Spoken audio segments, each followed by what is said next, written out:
একটা ড্রাইভার সারা রাত গাড়ি চালানোর পর হয়তো তার শরীরটা খারাপ লাগছিল, সে সাভার 20 মাইল গাড়িটা রাস্তার পাশে সাইড করে সে একটু বিশ্রাম নিচ্ছিল। ইন্দিবি টাইমে কিছু ছিনতাইকারী এসে হয়তো তার টাকা পয়সা মানি ব্যাগ নেওয়ার চেষ্টা করছে, সে বাধা দেওয়ার কারণে তাকে ছুরি দিয়ে আঘাত করা হয়েছে। সেখানে গাড়ি থেকে হয়তো কোনো পাবলিক তাকে নিচে নামানো হয়েছিল, সে রক্ত শূন্যতা হয়ে সে মারা গেছে। তাহলে একটা ড্রাইভার দিনের বেলা তার কোনো নিরাপত্তা পায় নাই।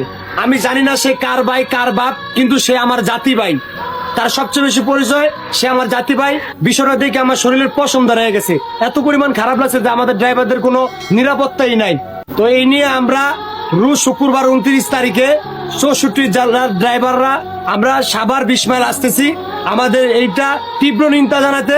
তো আমার 64 জেলার ড্রাইভার ভাইদের উদ্দেশ্যে বলতেছি, ভাই আজকে ওই ভাইটির সাথে যে ঘটনা ঘটছে কালকে আমার সাথে ঘটতে পারে, আপনার সাথে পরশুদিন ঘটতে পারে। তা আসুন আমরা সবাই রোজ শুক্রবারে একসাথে হই, এটা আমরা তীব্র নিন্দা জানাই।